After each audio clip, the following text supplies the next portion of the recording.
I'm on my hands.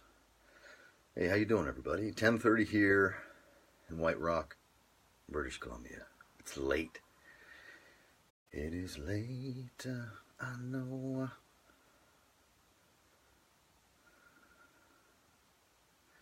So I'm just going to refresh. I'm just going to read some stuff. I had a little thing here earlier this week about people submitting their most meaningful scripture. And I'll just show you right here. You can see all the bookmarks here. So there are 5 pieces of paper highlighted scripture. I'm just going to read these 5 scriptures for you. Dallas, how are you, my friend? I don't know if I'm going to lose an internet connection here or not. I always have internet on my phone, but the wireless signal on my decade-old laptop seems to have failed. So even if I try and refresh my page, it'll probably tell me I don't have an internet connection, but that's okay. I'm just going to be in here real quick. This is on my personal page. This is not on the MattTv page. But I just want to... Yeah, I don't have an internet signal here on my laptop, but that's fine because I'm still live here.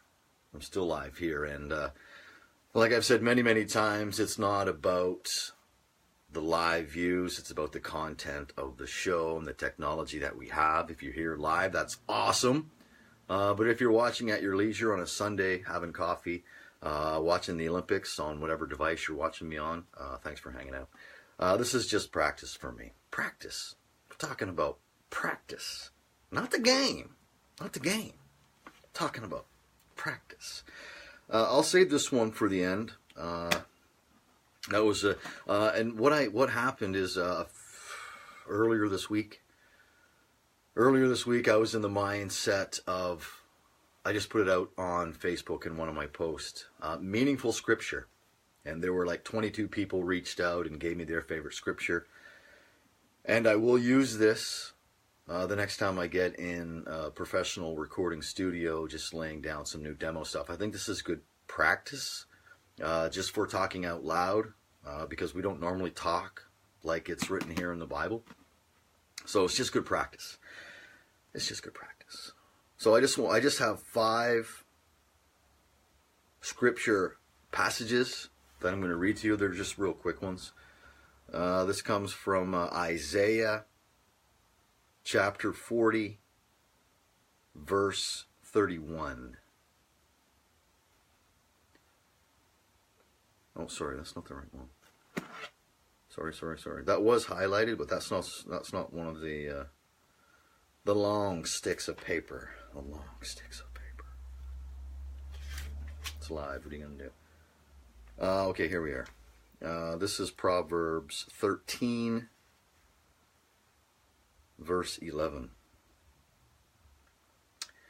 Riches taken by false ways become less and less, but riches grow for the one who gathers by hard work. That's Proverbs 13, verse 11. Riches taken by false ways become less and less, but riches grow for the one who gathers by hard work. I agree. Nick, how are you, my friend? Nick, if you don't mind, I know you are in Illinois right now, but it's saying that you're watching the show right now, and I can bring them on camera, and it gives me the add button. I don't know if you can see that on your end, but since it's late here and you're up and I'm up, obviously, if you can just give me a thumb. I have my laptop right here. This is my laptop, but I don't have an internet connection on my laptop, but I obviously have it here on my phone, so if you want to participate in this little experiment, just give me one of those blue thumbs and I'll just add you, and we'll just see what happens there.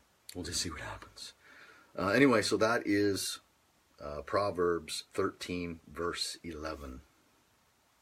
I'd have to go back to the original post to see when that was. Okay, I see that, Nick. Just let me read a few more scriptures here, and then I'll see if I can add you, because it's telling me I can. Here's another scripture. that I highlighted. This comes from, yeah, I guess it is. I guess I did have this up, sorry. This comes from Isaiah chapter 40, verse 31. But they who wait upon the Lord will get new strength. They will rise up with wings like eagles. They will run and not get tired. They will walk and not become weak.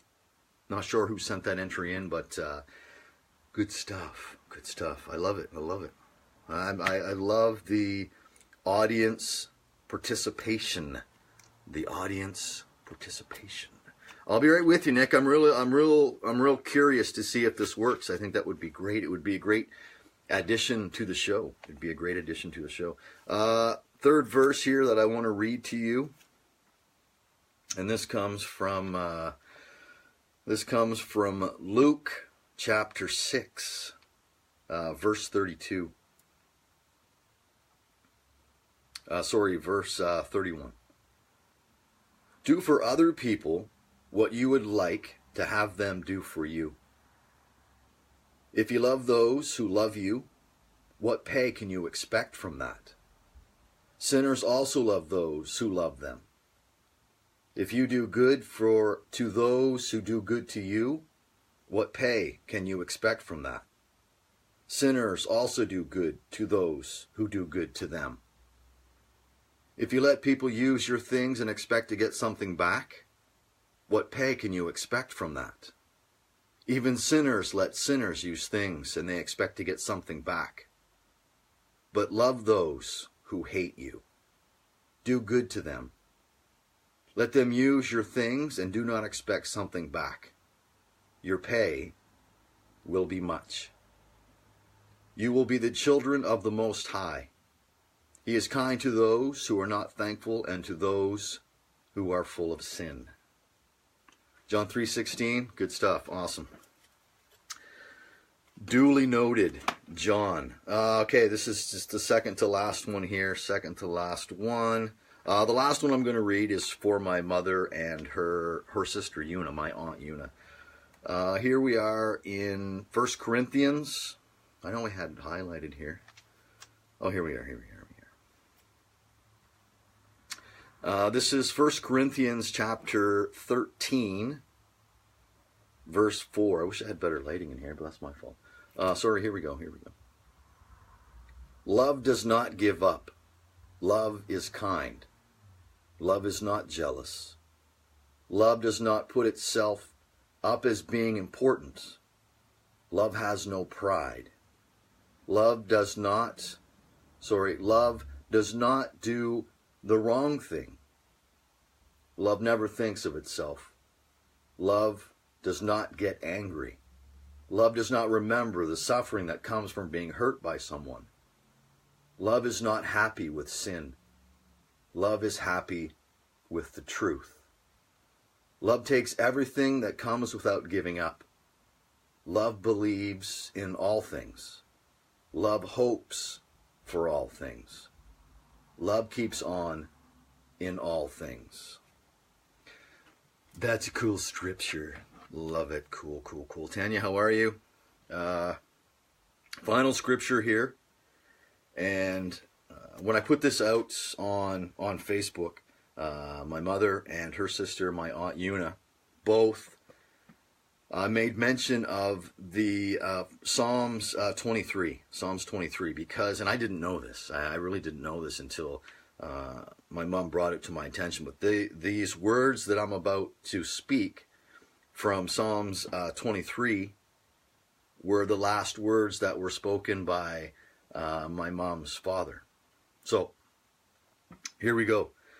Psalms 23. The Lord is my shepherd. I will have everything I need. He lets me rest in fields of green grass. He leads me beside the quiet waters. He makes me strong again. He leads me in the way of living right with himself, which brings honor to his name. Yes, even if I walk through the valley of the shadow of death, I will not be afraid of anything, because you are with me. You have a walking stick with which to guide and one with which to help. These comfort me. You are making a table of food ready for me in front of those who hate me. You have poured oil on my head. I have everything I need. For sure, you will give me goodness and loving kindness all the days of my life. Then I will live with you in your house forever. Pretty amazing words. That would be an amazing experience with the passing of your father, those being his last words. So thanks for participating in that. I will definitely, like I said, I reached out. I wanted to. I was in a mindset in that moment, and I was like, I just want to reach out, and if there is a meaningful scripture that you want to share with me, then by all means do so, and people did, and that's great. I don't have internet on my laptop computer, which is fine, so I might as well just close it. Thanks for the live views. Thanks.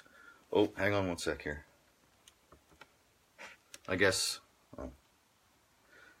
I'm not recording this, but I have my microphone on so I can just actually hear a bit better. It's just a little more crisp. It's a little easier for me to understand. But I just wanted to, again, I just reached out to Facebook Land here this week and asked for people to send me their favorite or most meaningful scripture, and they did, so that was cool. So I had to keep my laptop up or I lose my... Nick, if you're still in here, just make a comment so I can see you again, because the only comment I'm seeing is John's. And it's so far away. I need glasses. Definitely liking the Olympics. Kaya has a friend over, and the three of us were watching snowboard competition. And live, because there's a 17-hour time difference, we watched two Canadian lads finished second and third, silver and bronze, on the podium. We witnessed live Canada getting its first medals of the game. So, thanks, Nick. I appreciate that.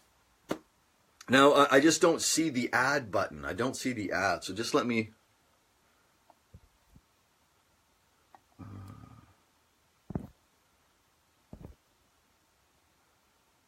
invite friends. Sorry, I'm just playing around here. Uh-oh. Oh. Where'd everyone go? Oh, there we are. Okay, there's Nick. Bring Nick on camera. Okay, here we go, Nick. Hey, awesome stuff. All right, so it does work. Yes. Yeah. Oh, I haven't done it before, so first time. A little technical difficulty, but got it now. Okay. So now, because I just swiped, you probably know this. I swiped to the left, and it showed me who was on here. But this is only the second time that I've attempted this. It's okay. Breakthrough, Nick. It's a breakthrough. Wow, I can just imagine. So when people, how does this work when people are watching the show? Can they see both screens now? It's a really good question, since this is my first time. I'm not completely aware. I mean, I'm not really sure exactly how that works. This is my first time, so I'm not really used to it just yet. Yeah. Well, that's cool. All right. Well, I mean, I can see and I can hear you, so that's a positive. Bonus. Awesome. What's the weather like in Illinois tonight? Right now, I can tell you it's actually snowing. We've already gotten about probably about 10 to 12 inches of snow and growing. Really? And yeah, it's been going pretty nuts out there. But that's a typical winter for you. So you guys are well equipped. Like, what are the roads like? Does it get pretty hairy there? It does at times. I mean, right now, the snowplows seem to be keeping the streets under control, but the neighborhood streets are completely packed up with snow. So, we try to make the better of it. Do you have to, in your line of work, like, do you have to worry about the roads being clear at 6, 7 o'clock in the morning so you can get to work, or? Well, the good part is for the majority of us, we don't really actually have to work until later in the morning. A few years ago, it used to be an issue, but nowadays it's not as big. But we definitely do take the best safety precautions to try to get to where we need to go, whether it's work or something else, you name it. Probably we've had that problem in the past. So how's your voiceover career going anyway? It's actually starting to work out really well. I was actually just being interviewed for a company that I work at called Breaking Fade Entertainment, and I actually asked about wanting to be an actor, but also a narrator, and they had me narrate a script, and they said it went really well. Nice, good for you, man. That's awesome. It's fun, Hmm. isn't it? Yeah, it definitely is, without a shadow of a doubt. Yeah, I mean, if you can make a little extra money or make a living out of like reading, and there's so Hmm. much, even if you just get away from the commercial copy, like the radio and the TV and even Hmm. the internet, just think about how much you could do. They're always looking for volunteers at the library, reading for the blind, audiobooks. Uh, Donate your time and go in and sit down and read the classifieds. Like seriously, there's Hmm. just an unbelievable amount of opportunity to make money talking. But it's Yeah, not always about making money, right? I mean, I'd sit down and read stories to people for a couple hours just to hang out and read stories, right? that's correct. Um, I have had some interest of doing that because I've actually read a number of stories, not by recordings, but I've because one of the other things about me is I'm actually a huge history buff, so I usually read a lot of history, and give that type of information to a lot of people. History on what though? Like what's your area? Like what in history interests you? So there are, of course, certain type of events, but one of my main favorite parts for history is I've always been a big fan of, I'm sure you probably see on my posts, like I'm into paranormal phenomenon. So like part of my job is actually being the story. I research a lot of old historic places, and I always found them very fascinating in a way. Yeah, what's the just off the top of your head, what's the most hair-raising experience you've had in the last year, 2017? What was the experience where it was like, To be whoa? honest, yeah, we actually just had a few months ago, as I would consider one of the most intense investigations I've ever done.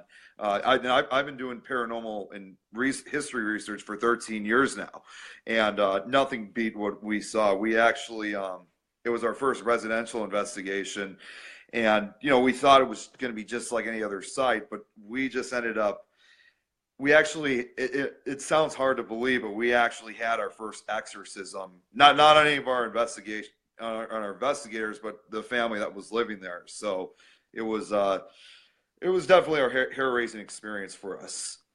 Uh, I can't imagine. Like, there's so many programs that you can watch on any given channel, like, the people that are doing it on YouTube. But to sit on your couch in the comfort of your own home, obviously doesn't even compare to being there and having the wit scared right out of you. Yeah, I mean, the odds are just so rather, very small for people to experience it. I mean, we've always seen it like in movies like The Exorcist, as others, as well as television shows. But, when it actually happens, it really means nothing to me anymore, especially after when you experience it in real life. Well, who do you like as far as a movie director that's really good at scaring people? Who are your top five movie directors right now? Well, I have a whole bunch, but I do have a number of favorites, and they were not only the ones that scared me the most, but inspired for me to become a director. Most certainly George A. Romero, who we know obviously, sadly, he passed away a few months ago. I would probably say John Carpenter, Dario Argento. He's an Italian horror film director, so I've also been inspired by a lot of that kind of stuff too. And let's see who else. Toby Hooper, who sadly he passed away also not too long ago as well. And usually I change it every once in a while, but I would say my fifth is probably John Landis, be another possibility. Okay. See, some of the names that you mentioned, I'd never heard of. Yeah. I was thinking more mainstream, like Stephen King. Like Yep, Stephen Stephen King King's is like, another, definitely. yeah. But yeah, some of the I think the first name you mentioned was Romero's. George A. Romero. He was the Yeah, director of he Night of did the Living Night of Dead. the Living Dead, didn't he? Night of That's the Living. correct. Yes, yes. I went through a phase, probably in junior high, for like a month. Hmm. Me, my brother, and some good friends, we'd go to our place, and we'd move all the furniture around, darken all the windows, and watch horror movies for like 3 or 4 hours, and then go back out into the daylight and continue on with our day. It was the craziest. Oh, really? Yeah, yeah.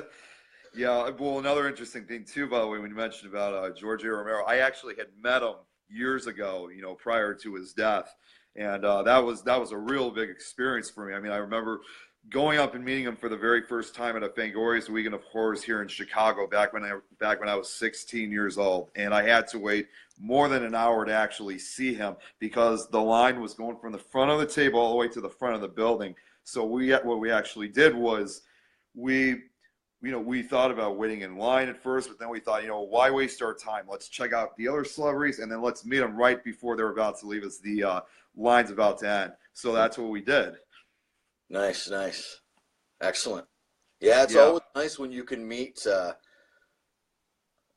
just exchange words with someone who means so much to you, right? Who has had that's played such correct. a part in the direction that you're going in your life. And I think one of your friends is on here, Mike, wants to Yeah, know. Mike L. You, Flickner. He's Mike, my name is Matthew. I'm in White Rock, British Columbia, and Nick and I have never met, but we have stayed in contact just through Matt TV and through the internet. So I think this is the first time we've chatted face to face. yeah, yeah, yeah. Technology's awesome. I love it. I love Definitely. I think my mom's actually watching too. So and I've told them about you too, so they're aware of it. So you. so when you go live on your Facebook, like you are right Mhm. now, would your friends get notifications that you're on or? On multiple occasions, yes. Especially the closest friends of mine. I mean, you probably already saw that one guy, Tom McNicholas. He'll watch every live video that I have Yeah. coming up. I mean, doesn't matter what it is. It's just they're entertainment to him, but it's also entertainment to a lot of other people. Yeah. And it's a good out. I mean, it's a perfect outlet. I love it. Like That's I started it early March, so I'm approaching 1 year oh of yeah. like doing like Matt TV from my garage. It's awesome. I love it. Yeah, I don't really have a particular spot in mind where I usually do my live videos other than my weather videos that I do out on the porch. And I actually have had the idea of thinking possibly like we have a blizzard or something. I was going to actually try to like film my first snowstorm video because I realized I haven't really done anything like that yet. Well, are you a storm chaser as well? I want, for years I've been wanting to, like, not really like exactly yet, but I'm kind of working my way up to get to there. Okay, because I know you've taken live videos of just unbelievable lightning storms like right outside your front door. Yeah, definitely. Although just last year this was not really intentional, but I was out with a couple friends of mine. It was actually right before Halloween, and we had this big storm that came by. We were heading over to a haunted house walkthrough, and there was like this big storm that was coming right in front. And we just got like this downpour of rain, and what I was actually able to do was put the camera up on the dashboard and record live. And I actually considered that my first true storm chase video, even though we had no intention to storm chase that night. So you're not afraid of the thunder and the lightning. What's you said your mom was probably watching. How does your mother react to thunder and lightning? Because it terrifies, petrifies. My Oh, mother is just like so deathly afraid. What's your mom think of thunder and lightning? on most occasions, and it's kind of like me actually, because I'll be honest, when I was very young, I used to be terrified of storms, especially at night. But on multiple occasions, we sometimes, I'm not just talking about my mom, talking about all of us. Sometimes we just kind of pass it off, just kind of entertain ourselves, watch TV or do whatever we can. But if it's during the middle of the night, there are those nights when we're sometimes lucky we sleep through it, but oftentimes we definitely will get startled. We hear like a loud bang crash of thunder in the middle of the night Yeah, because yeah, obviously you don't expect that to occur. Yeah. Well, listen, Nick, my phone is telling me that I have a low battery, so I don't want the conversation to just be cut off. And I'm pretty sure there's an RCMP chopper up above my home. So I'm just going to step outside, make sure there's not a spotlight buzzing around my neighborhood for some criminal who may have gotten away from police custody. Yeah, that's no problem at all. What a scenario. Why did I say that? I don't know. But listen, I'm so glad that that this happened. It makes me happy about how I can continue on with Facebook, and maybe we can have a bit more structured conversation the next. Just have you on as a guest, because I'm just on my. Sure, I'd love to. I'm just on a personal page here right now. It's just messing around, reading Bible scripture at 11 o'clock at night on a Saturday. I love it. Who would have thought? Right. Anyway, let's chat real soon, and just keep going with what you're doing, and the voiceovers. Just approach anyone, like really anyone who will listen. Because honestly, your voice, when you speak, I'd stop and listen to you. Like, I'd be like, hey, what's this guy talking about? Because you have that command in your voice, so use it. I think you got the invite. I know you're in Canada, but you got the invite about my film premiere that's coming up soon, right? Send it to me again. Yeah, because I know you won't have much time, but I'm having my very first theatrical release of that. Not the one I'm working on right now, but a previous film that I did. And in the beginning of it, I actually have some narration. Yes, you were telling me. So can I see a snippet of that on, like, a trailer for it? Oh, hang on. Still there? Close up. Oh, oh, hello. You still there? We'll talk again soon. Yeah. No, sorry. What were you saying? I think you got cut off. Yeah. No. I jinxed it. That's Murphy's Law, right? You talk about something, and the next thing you know, done. Anyway, I'm glad we hooked up. That was fun, man. I'm glad that the technology. I'm in my garage in White Rock, British Columbia, and you're in Illinois, so that's awesome. We'll talk Comic-Con next time we chit chat. Sounds good. We'll do that. Thanks for having me on. Comics. We'll talk music, comics, and all movies and all kinds of stuff. We could talk for hours. I think we seriously could just talk and talk and talk. I'm all that kind of person, honestly. Have a good weekend, man. Okay. All right, you too. Later. Take care. All right. Bye-bye. Hey, can I post this? Yeah, go right ahead. You don't mind if I post this? All right, cool. I love getting attention. All right, have a good night. All right, you too. Take care. All right. Later. Bye. All right.